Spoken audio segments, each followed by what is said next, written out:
Good afternoon, and thank you for joining us for this 2021 Learning and Growing presentation, Reclaim Your Time, Creating a Balance Between Classes and Home Life. My name is Joanna Graber, and I am a member of the Training and Support team here at Hawks Learning. Our presenter today is Nicole Wilson. Professor Wilson has been teaching technical writing and English composition courses at Bowie State University since 2000. In addition to teaching technical and professional writing, she has served as the Writing Center Coordinator, Developmental English and English Composition 1 Coordinator, and Reading Coordinator for Bowie State's Summer Bridge program. In addition to her professional writing, Professor Wilson serves in her community by writing grants and proposals to promote health and wellness and academic excellence. We will have a live Q&A session after the presentation, so please enter any questions you may have into the Q&A as we go. And with that, I will hand it over to our presenter, Professor Wilson. Go ahead. I'll let you take over from here. Hello, everyone. Thank you so much for that lovely introduction. Welcome to the presentation, Reclaim Your Time, Creating a Balance Between Work and Home Life. I have been, just a little bit about me, I've been teaching for over 20 years, and you've heard about some of the other things that I do, so let's go ahead and just get started.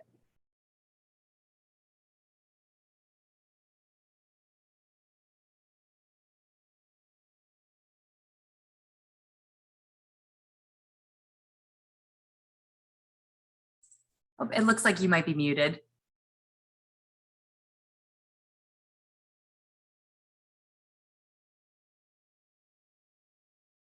Sorry about that. All right, let's try it again.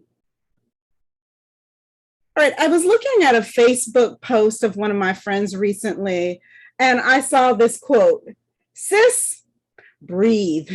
There is no award for overworked female of the year."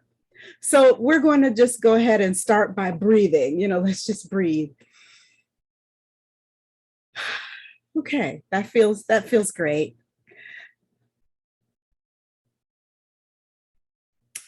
In 2017, the Washington Post delivered an article titled, "Maxine Waters Inspires a New Anthem, Reclaiming My Time," where the author claims that Waters inspired women who feel pushed around to push back.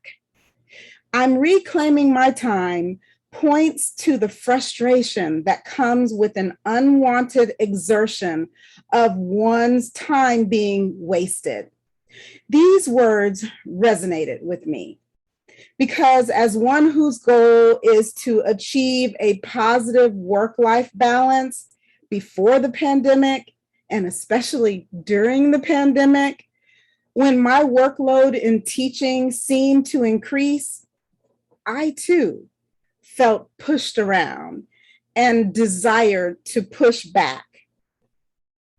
The problem I encountered and the question that plagued me was, how do I push back without compromising the purpose of my work, like many of you, to educate all? I'm reclaiming my time. Although most attribute these words, "I'm reclaiming my time," as both a form of empowerment and a negative connotation, really, the whole purpose of this statement, in my opinion, is an effort to clear distractions and reassert effectiveness toward a mission. So rest assured, this is not a revolt. The goal of this presentation is not a revolt on teaching, work, or pedagogy. Instead, it is a discussion on discovery, a quest to find how we, you and me, we as educators can push back, clear distractions, grab hold of and reclaim what seems like a scarce commodity, time. Now, let's make sure that I'm not off base. Let's take a poll. How many of you have a thing that you really want to do and you currently have the resources to do, but you feel like you just don't have time to do it? So you Professor can Wilson? remark, yes. Sorry to interrupt. I'm not able to see your screen at the moment, so okay. you might need to reshare there. Did I? Sorry about that.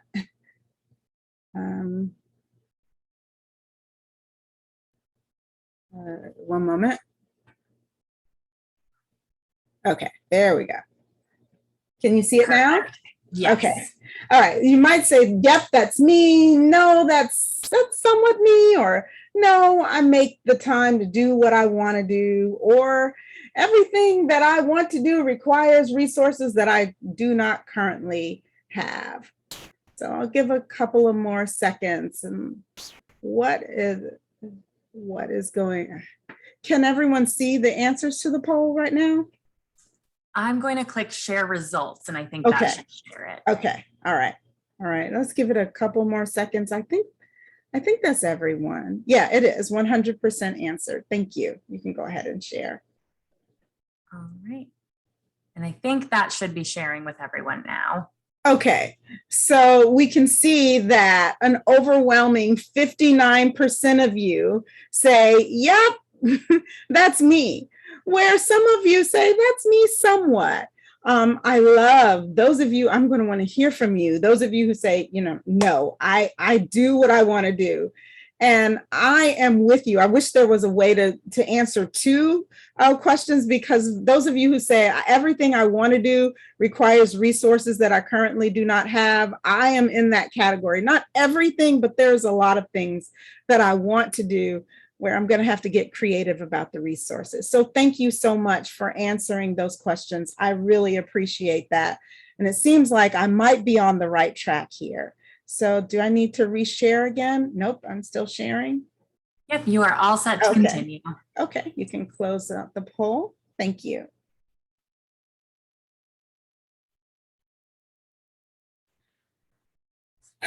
So, as I said before, my goal is to explore how we as educators can draw or maybe even converge the lines between work and play to meet the mission of creating a more fulfilling and balanced life.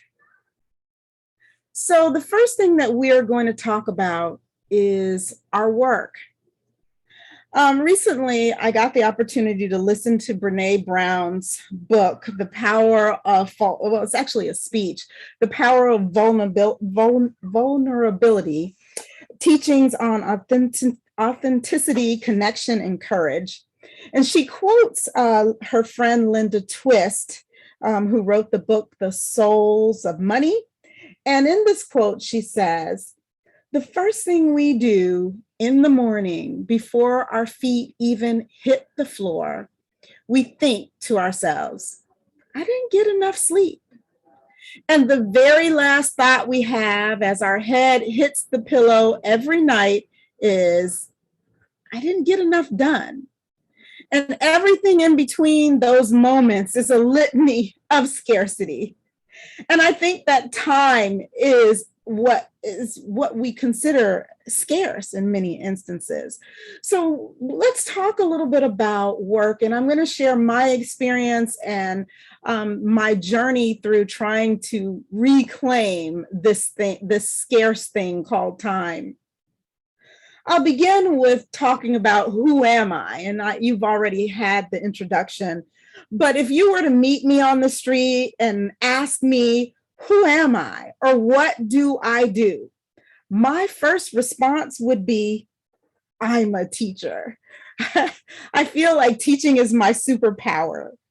When I step into my classroom, I am all in.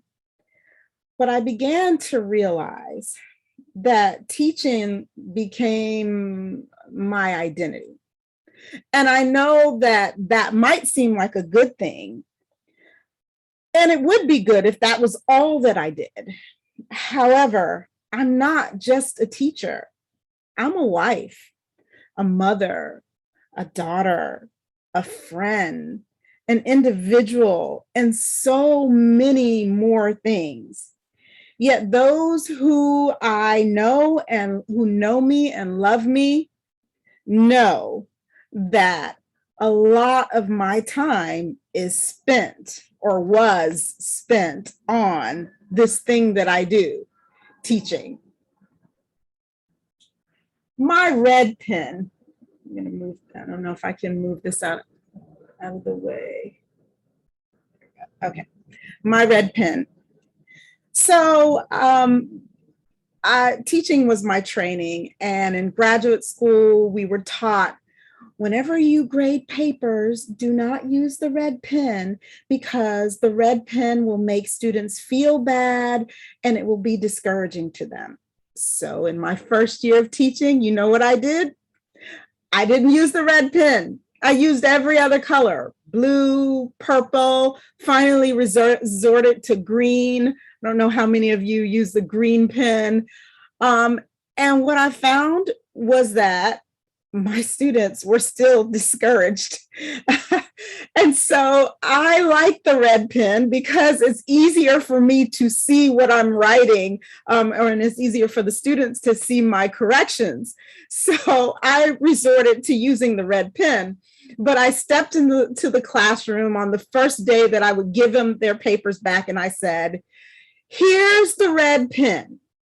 I want you to understand that red stands for love. And those whom I love, I correct.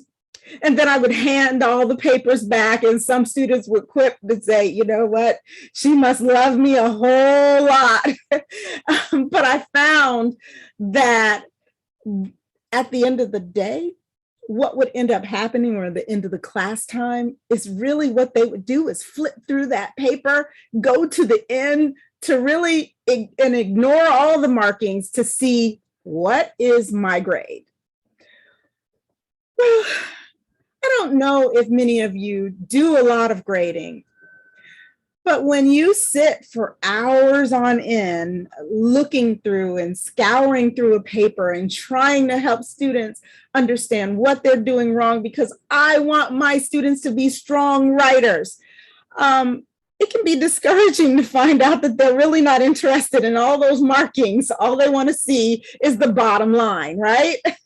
So I had to begin to think about a new strategy, especially when the pandemic hit. Now, I had been teaching online classes before, so I was fully aware of how to teach online without using a red pen.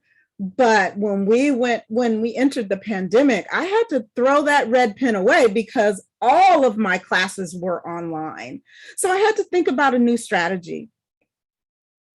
So in thinking about my new teaching strategy, I decided that I wanted to move from this, where I was the authoritative teacher standing in the front of the room lecturing, to this,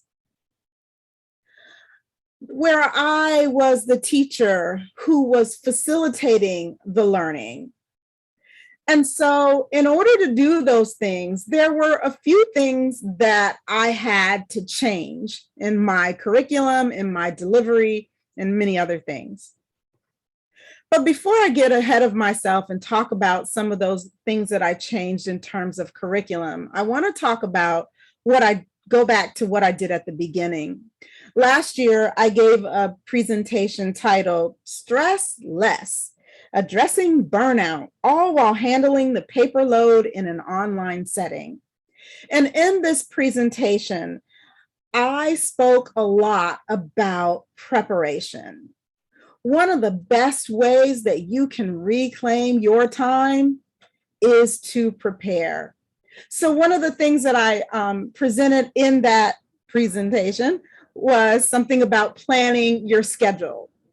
And I ended up having to actually literally create a very formal schedule that included things like, when would I take time to grade? When would I take time for exercise? When would I take time to do some professional research? When would I take time to do some of the things that I enjoy doing and creating?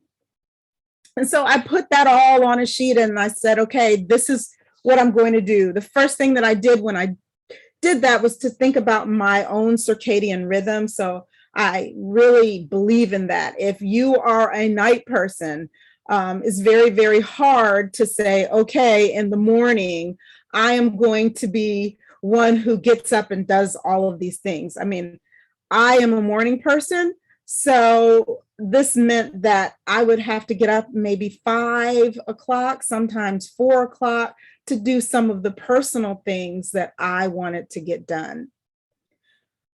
I also realized that I needed to create a begin and stop time. In the beginning of the pandemic, I would sit in front of my computer maybe 6 or 7 o'clock in the morning. And there were many times that, except for to take a little rest break or to go get a snack, I would be there until about 7:30 at night. That's not good, right? So I had to decide that there is going to be a stop time.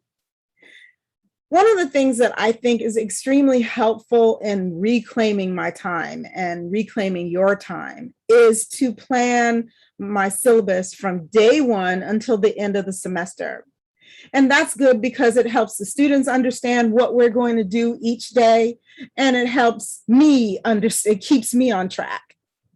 And then something that's very hard to do, I had to set boundaries. There were things that I had to say no to.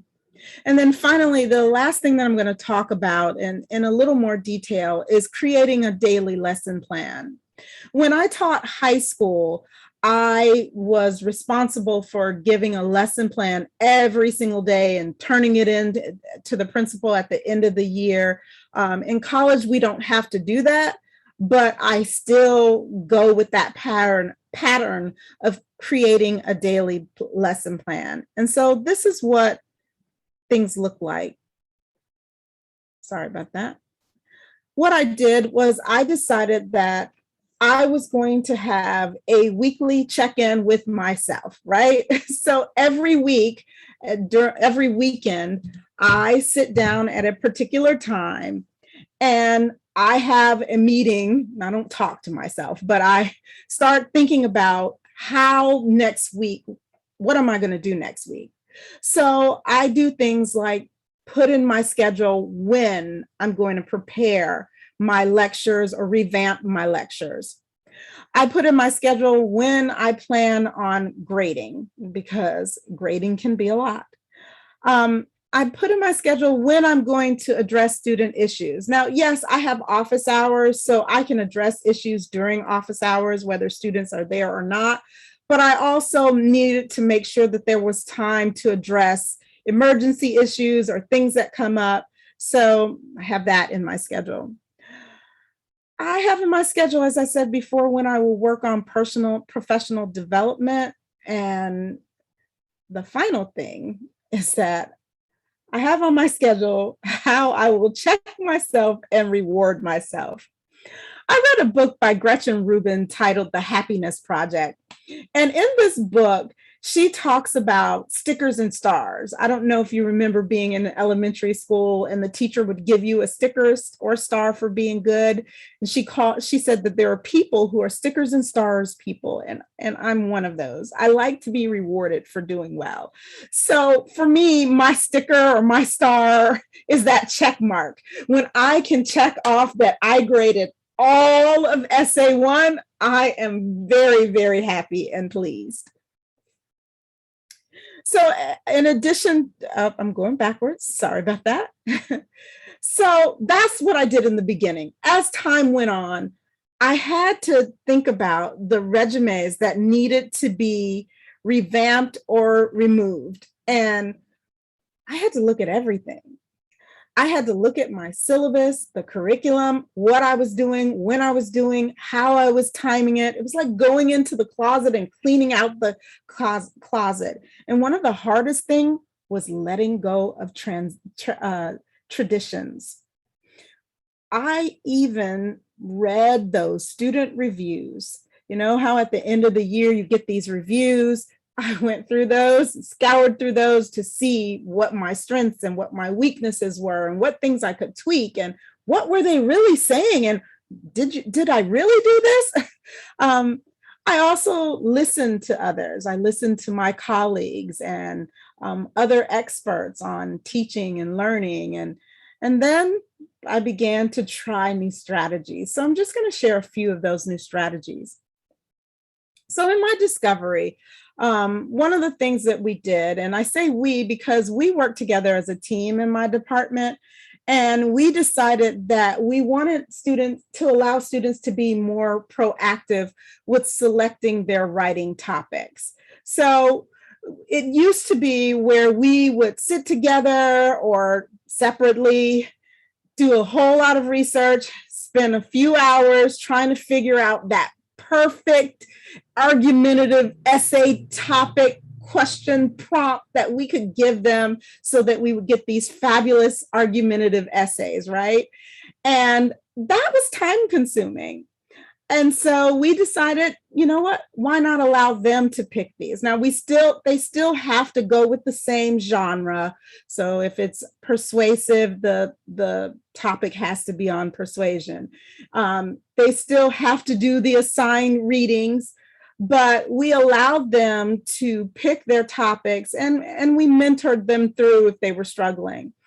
And then I gave them a survey at the end of the semester. And this happened over 2 semesters.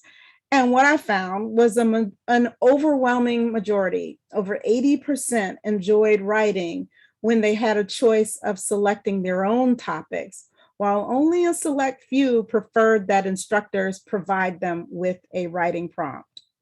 And what did that do? It cut my planning time down so that I could explore other professional things that I wanted to do.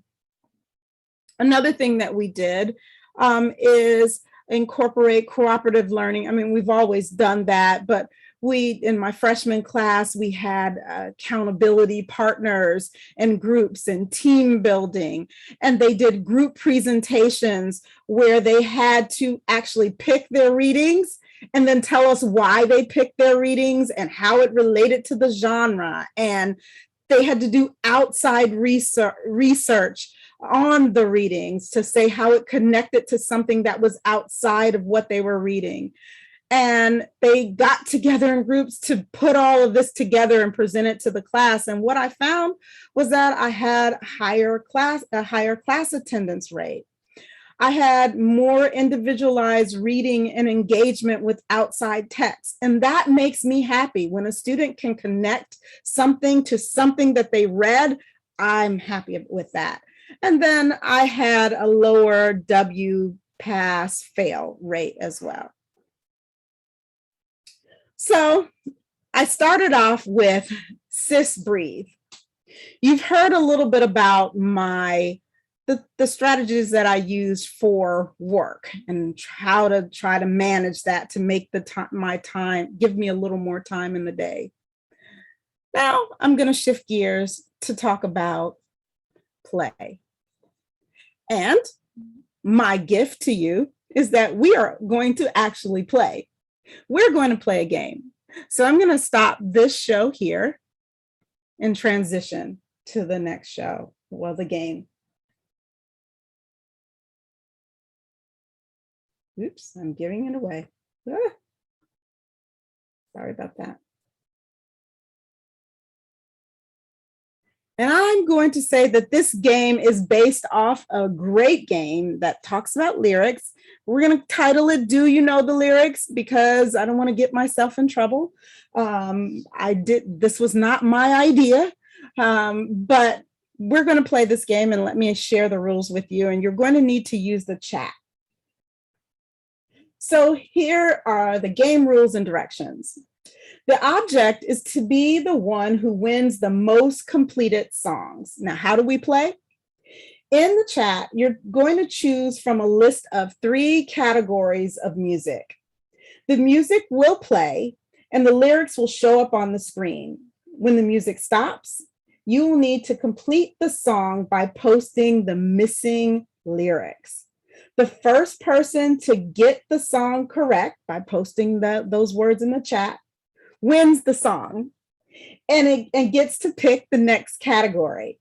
And then the process continues until the 3rd round. So let me introduce the categories and let me open up the chat so that I see it. Okay, there we go. All right. So the 3 categories are Let's Get Married, That Handsome Guy, and Let's Party. So which category are we going to select first?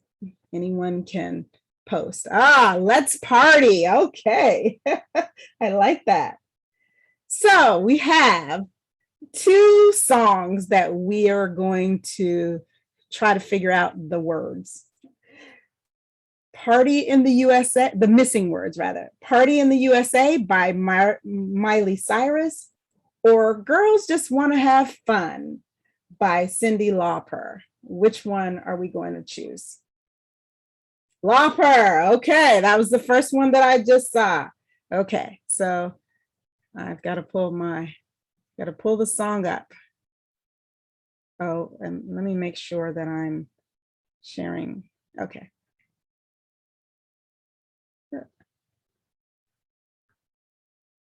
Okay, here we go.